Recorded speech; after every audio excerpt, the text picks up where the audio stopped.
کا دستور، دین نبی کا دستور، کتاب اللہ کا منشور، اہل حدیث کے دو اصول، اطیعوا اللہ و اطیعوا الرسول۔ الحديث الثالث والثلاثون عن ابن عباس رضي الله عنهما أن رسول الله صلى الله عليه وسلم قال: لو يعطى الناس بدعواهم لادعى رجال أموال قوم ودماءهم لكن البينة على المدعي واليمين على من أنكر. حديث حسن رواه البيهقي في السنن وغيره هكذا وبعضه في الصحيحين. 40 نوویہ کی 33ویں حدیث، جس پر 3ویں حدیث میں نے آپ کے سامنے پڑھی، جس کے راوی ابن عباس رضی اللہ تعالیٰ عنہما ہے، کہتے ہیں اللہ کے نبی صلی اللہ علیہ وسلم نے ارشاد فرمایا کہ اگر لوگوں کو ان کے صرف دعووں کی بنیاد پر کوئی بھی چیز دے دی جائے تو بہت سارے لوگ اور خواتین بہت سارے لوگوں کے اموال کا دعویٰ کریں گے، مالوں کا، ان کے خون کا دعویٰ کرنے لگ جائیں گے۔ لیکن اصول یہ ہے جو آدمی دعویٰ کر رہا ہے کسی بات پہ، اس کے لیے ضروری ہے کہ اس پر پروف پیش کرے، اس پر دلیل پیش کرے۔ والیمین علی من انکر، اور جو آدمی ایک دعوے کرنے والے دعوے کا انکار کرتا ہے، ایسے آدمی پر ضروری ہے کہ وہ اللہ کی قسم کھا کر اس کا انکار کرے۔ حضرات، یہ حدیث حسن ہے، بیہقی نے سنن میں اور اس کے علاوہ دوسرے محدثین نے اس حدیث کو نقل فرمایا، اور اس کا کچھ حصہ صحیحین میں بھی موجود ہے۔ حضرات، اس حدیث کے راوی ہیں ابن عباس رضی اللہ تعالی عنہما، جن کا مختصر تعارف اس سے پہلے گزر چکا ہے۔ اس حدیث کے مقام اور مرتبے سے متعلق ابن دقیق العید کہتے ہیں: هذا الحديث اصل من اصول الاحکام واعظم مرجع عند التنازع والخصام ويقتضي الا يحكم لاحد بدعواه۔ ابن دقیق العید کہتے ہیں کہ یہ حدیث اسلامی احکام کے اصول میں سے ایک اصل کی حیثیت رکھتی ہے، اور اختلاف کے وقت، جھگڑوں کے وقت یہ حدیث مرجع کی حیثیت رکھتی ہے۔ لوگوں کے جھگڑوں کے حل کے سلسلے میں، ان کے مسائل کو حل کرنے کے سلسلے میں یہ حدیث مرجع کی حیثیت رکھتی ہے، اور اس بات کا تقاضا کرتی ہے کہ کسی بھی آدمی کو صرف اس کے دعوے کے مطابق نہیں دیا جائے گا، کوئی بھی چیز نہیں دی جائے گی۔ امام نووی رحمہ اللہ اس حدیث سے متعلق کہتے ہیں: هذا الحديث قاعدة كبيرة من قواعد أحكام الشرع ففيه أنه لا يقبل قول إنسان فيما يدعيه بمجرد دعواه بل يحتاج إلى بينة أو تصديق المدعى عليه فإن طلب يمين المدعى عليه فله ذلك۔ امام نووی رحمہ اللہ کہتے ہیں کہ یہ حدیث اسلام کے احکام کے قواعد میں سے ایک بہت بڑے قاعدے کی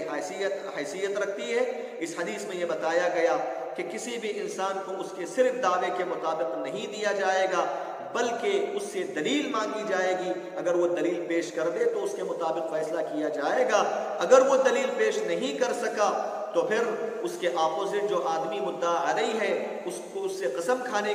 کا مطالبہ کیا جائے گا، اگر وہ قسم کھا لے تو پھر مدعا علیہ کے حق میں فیصلہ کیا جائے گا۔ حضرات، اس حدیث کی مختصر شرح یہ ہے، پیارے نبی صلی اللہ علیہ وسلم نے فرمایا کہ اگر لوگوں کے دعووں کی وجہ سے ان کو مال دے دیا جائے، ان کی بات تسلیم کر لی جائے، صرف ان کی دعووں کی وجہ سے، بغیر کسی دلیل، بغیر کسی گواہ، بغیر کسی قرائن کے، یعنی مثال کے طور پہ کوئی بھی آدمی آ کر قاضی صاحب کے پاس جا کر کہتا ہے: دیکھو فلاں آدمی نے میرے قریبی یا میرے والد کو قتل کر دیا، فلاں آدمی نے میرے 50,000 روپیے ہڑپ لیے، جا کر کسی قاضی کے سامنے دعویٰ کرتا ہے۔ اب ایک قاضی صرف اس کی دعوے کی بنیاد پر اس کی بات مان لے، دلیل اس سے نہ مانگے، تو پھر کیا ہوگا کہ لوگ جھوٹ کا سہارا لے کر لدعا رجال، لوگ چاہے مرد ہو یا خواتین ہو، لوگوں کے مالوں کا دعویٰ کرنے لگ جائیں گے، ان کے خون کا دعویٰ کرنے لگ جائیں۔ سمجھ رہے؟ دلیل کے بغیر اگر فیصلے ہونے لگ جائیں تو ہر کوئی جائے گا، بولے گا فلاں مسلمان بھائی ہے، میرے جو ہے 1 لاکھ روپیہ ہڑپ لیا ہے، یا میرا 1 لاکھ روپیہ جو ہے وہ قرض دینا باقی ہے، میرا قرض ہے اس کے پاس۔ کوئی آدمی کہے گا کہ وہ فلاں آدمی میرے بچے کا قتل کر دیا، اس کا بدلہ لو۔ اس قسم کے دعوے، جھوٹے دعوے کر کے لوگ کیا کریں گے؟ لوگوں کے مالوں کو ہڑپنا شروع کر دیں گے، لوگوں کے جو ہے خون کو حلال سمجھنے لگ جائیں گے۔ لَدَّعَا رِجَالٌ أَمْوَالَ قَوْمٍ وَدِمَاءَهُمْ۔ لیکن اللہ کے نبی صلی اللہ علیہ وسلم نے اس طرح جھگڑے کے وقت، اختلافات کے وقت، مقدمات کے وقت ایک فیصلہ کن قاعدہ سنا دیا۔ کیا کہا آپ نے؟ فرمایا کہ کوئی بھی آدمی آ کر اپنے مال کے سلسلے میں دعویٰ کرتا ہے یا خون کا دعویٰ کرتا ہے تو دعویٰ کرنے کے لیے ضروری ہے کہ اس پہ وہ دلیل پیش کرے۔ میں آؤں ایک قاضی کے پاس کہوں کہ فلاں مسلمان بھائی نے مجھ سے 1 لاکھ روپے قرض لیا تھا، اب تک ادا نہیں کیا۔ قاضی صاحب صرف میری بات کی بنیاد پر فیصلہ نہیں سنا دیں گے، بلکہ قاضی صاحب کہیں گے کہ تم اس پر دلیل پیش کرو، دلیل پیش کرو، اس پر گواہ پیش کرو یا قرائن پیش کرو، جو بھی دلیل ہو سکتی ہے، جو بھی تمہارے حق بات کو واضح کر دے۔ بینہ کا مطلب کیا ہے؟ وَهُوَ كُلُّ مَا يُبَيِّنُ الْحَقَّ وَيَدُلُّهُ عَلَيْهِ، ہر وہ چیز جو حق کو واضح کر دے، صحیح کیا ہے اس کی طرف رہنمائی کر دے۔ قاضی صاحب دلیل مانگیں گے مجھ سے، صرف میری بات کی بنیاد پر فیصلہ نہیں سنا دیں گے۔ اس مسلمان بھائی کو بلا کر نہیں کہیں گے کہ تمہیں 1 لاکھ روپے دینا ہے لہٰذا دے دو، نہیں۔ پیارے نبی صلی اللہ علیہ وسلم نے کہا کہ دعویٰ کرنے والے سے دلیل مانگی جائے گی، شہود مانگے جائیں گے، قرائن مانگے جائیں گے، اور اگر دعویٰ کرنے والا دلیل پیش نہیں کر سکا، دلیل پیش کرنے سے قاصر آ گیا، تو اس کے اپوزٹ میں جس کے خلاف وہ دعویٰ کر رہا ہے اس کو بلایا جائے اور اس سے کہا جائے کہ دیکھو تمہارا یہ آدمی ہے جو تمہارے بارے میں یہ کہہ رہا ہے کہ تمہیں 1 لاکھ روپے جو ہے دینا ہے قرض کی ادائیگی کی شکل میں۔ وہ کہتا ہے کہ نہیں، انکار کر دیا، اس نے کہا کہ نہیں ایسی کوئی بات نہیں، میں نے کبھی دیا نہیں اسے 1 لاکھ روپے۔ تو قاضی صاحب اس سے کہیں گے کہ تم قسم کھا کر کہو، اللہ کی قسم کھا کر کہو کہ میں نے کبھی جو ہے اس سے 1 لاکھ روپے بطور قرض نہیں لیے۔ اگر وہ قسم کھا لیتا ہے تو پھر فیصلہ اس کے حق میں ادا کیا جائے گا، اس کے قسم کے مطابق وہ بری ہو جائے گا، 1 لاکھ روپے سے وہ بری ہو جائے گا۔ اگر وہ قسم کھانے سے انکار کر دیا، قسم نہیں کھایا، تو پھر فیصلہ دعویٰ کرنے والے کے حق میں کیا جائے گا۔ پیارے نبی صلی اللہ علیہ وسلم نے یہ اصول بتلایا جھگڑوں کو ختم کرنے کے لیے، اختلافات کو ختم کرنے کے لیے فیصلہ سنایا، یہ قاعدہ بتایا ہے۔ دعویٰ کر رہا ہے دلیل پیش کرو، دلیل نہیں پیش کر سکا جس کے خلاف دعویٰ کیا جا رہا ہے اس سے قسم کھلوائی جائے گی۔ تو اس طرح میرے بھائیوں انسانوں کا خون محفوظ ہو جاتا ہے، انسانوں کے مال محفوظ ہو جاتے ہیں۔ حضرات اس حدیث سے حاصل ہونے والے، اچھا یہ جو دعویٰ کرنے والے کے لیے ضروری ہے کہ وہ دلیل پیش کرے، یہ ایک عام قاعدہ ہے، لیکن اس سے کچھ چیزیں مستثنا ہیں۔ جیسے خاص کر کے ایک عورت ہے، عورت کے خصوصی مسائل سے متعلق، احکام سے متعلق بات ہے تو وہاں دلیل نہیں مانگی جائے۔ مثال کے طور پہ ایک عورت اگر کہتی ہے کہ میں نے بچے کو جنم دیا، اس سے نہیں کہا جائے کہ تم دلیل پیش کرو، کیونکہ وہ اس کے اپنے مسائل سے متعلق زیادہ واقف ہے۔ ایک عورت آ کر کہتی ہے کہ میری عدت ختم ہو چکی ہے، اس سے دلیل نہیں مانگی جائے گی، دلیل بتاؤ تمہاری عدت کہاں ختم ہوگی، نہیں، وہ اس کا اپنا مسئلہ ہے۔ شریعت اسلامیہ نے خواتین سے جو خاص متعلق مسائل ہیں انہی کے بات پر صرف اعتماد کر لیا ہے اور دلیل مانگنے کی ضرورت نہیں۔ اسی طرح مثال دیتے ہیں علماء، ایک بچہ تھا، وہ یہ کہتا ہے کہ میں بالغ ہو چکا ہوں، احتلام ہوا ہے،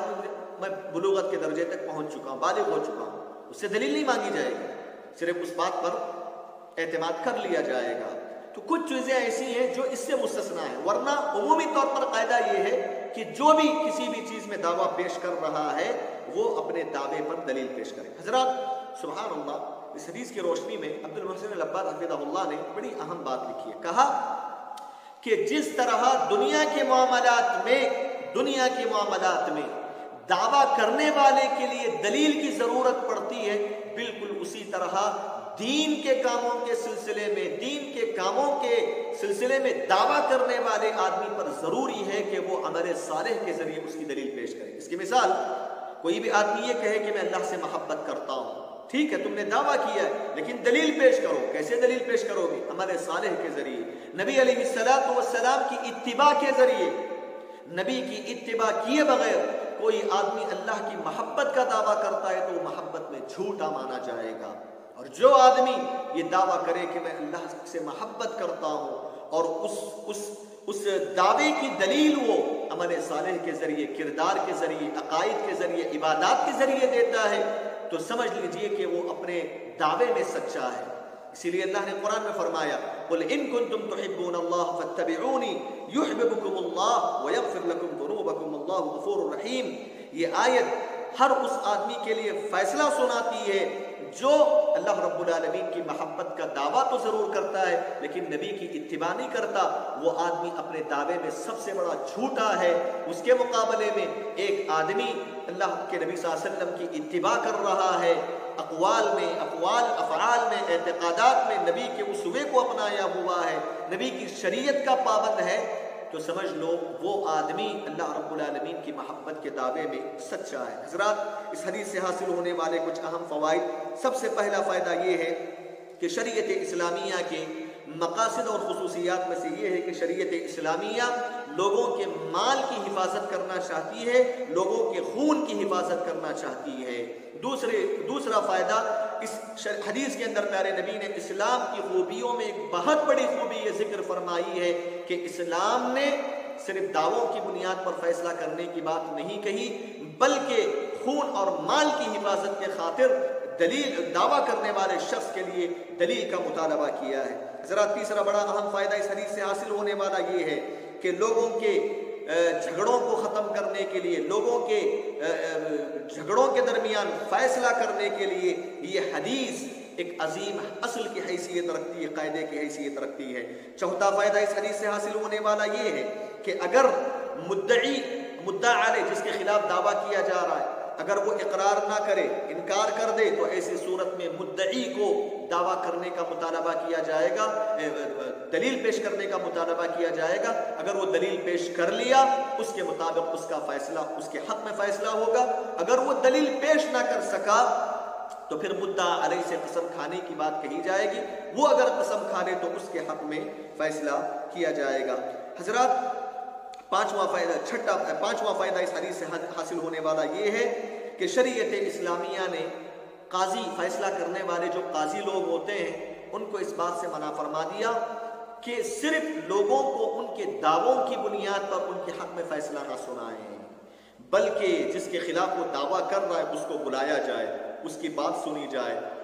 پھر اس کے بعد پیارے نبی نے جو اصول دیا، البینۃ علی المدعی والیمین علی من انکر، اس اصول اور قاعدے اور فارمولے اور ضابطے کی روشنی میں فیصلہ کیا کرے لوگوں کے سلسلے میں۔ اس حدیث سے حاصل ہونے والا چھٹا فائدہ یہ ہے کہ جس طرح دنیا کے معاملات میں ایک دعویٰ کرنے والے شخص کے لیے دلیل پیش کرنا ضروری ہے، اسی طرح آخرت کے کاموں کے سلسلے میں دعویٰ کرنے والے شخص کے لیے ضروری ہے کہ وہ عمل صالح کے ذریعے، اتباع رسول صلی اللہ علیہ وسلم کے ذریعے دلیل پیش کرے اور پروف پیش کرے۔ حضرات، اس حدیث سے حاصل ہونے والا بنیادی قاعدہ جو علماء نے استنباط کیا ہے وہ ہے قضاء کے معاملے میں۔ قضاء مطلب لوگوں کے جو جھگڑے ہوتے ہیں، لوگوں کے جو کورٹ کچہری جو ہوتے ہیں نا، اسلامی کورٹ ہے، تو اسلامی کورٹ میں جو فیصلہ کرنے والے جج حضرات ہوتے ہیں، تو جج کرنے کے سلسلے میں اس میں قاعدہ بتایا گیا ہے کہ کیسا فیصلہ کیا جائے لوگوں کا۔ کہا کل دعوی بلا بینۃ فہی باطلۃ ساقطہ الا ان اقر المدعا علیہ۔ کہتے ہیں کہ ہر کیا جانے والا دعویٰ باطل ہے، ساقط ہے، ہر دعویٰ ساقط ہے اور باطل ہے، الا یہ کہ جس کے خلاف دعویٰ کیا جا رہا ہے وہ اس کا اقرار کر رہا ہے۔ اس کی مثال، ایک آدمی قاضی صاحب کے پاس پہنچ کر کہتا ہے فلاں آدمی کو میں نے 1 لاکھ روپے قرض دیا تھا، لہٰذا اس کو چاہیے کہ وہ مجھ پہ ادا کرے۔ اب میں نے دعویٰ کر دیا نا، 1 لاکھ روپے کا میں دعویٰ کر رہا ہوں کہ فلاں آدمی کے پاس میرے 1 لاکھ روپے ہے۔ اب جو ہے میں دلیل پیش کرنے سے رہا، دلیل نہیں پیش کر سکا، میری بات کا کوئی اعتبار نہیں، کوئی اعتبار نہیں ہے میری بات کا۔ ہاں، جس کے خلاف میں دعویٰ کر رہا ہوں وہ آدمی آ کر قاضی صاحب کے پاس کہتا ہے ٹھیک ہے اس آدمی کے پاس تو دلیل نہیں ہے، لیکن میں اس بات کا اقرار کرتا ہوں کہ ہاں میں نے اس سے 1 لاکھ روپے لیے تھے، وہ خود اقرار کر لیتا ہے جس کے خلاف دعویٰ کیا جا رہا ہے، تو ایسی صورت میں پھر دعویٰ کرنے والے کے حق میں فیصلہ قاضی صاحب سنائیں گے اور کہیں گے اس آدمی کو کہ 1 لاکھ روپے تم اس کو ادا کر دو۔ تو حضرات یہ کل دعویٰ بلا بینۃ فہی باطلۃ ساقطہ الا ان اقر المدعی علیہ، یہ قاعدہ اہل علم نے استنباط کیا۔ رب العالمین سے دعا ہے کہ رب العالمین ہم تمام لوگوں کو پیارے نبی صلی اللہ علیہ وسلم کی احادیث کو سمجھ کر اس پر عمل کر کے لوگوں تک اس کو پہنچانے کے اللہ ہمیں توفیق عطا فرمائے، آمین۔ وصلی اللہ علی نبینا محمد وعلی آلہ وصحبہ وسلم تسلیما کثیرا، والسلام علیکم ورحمۃ اللہ۔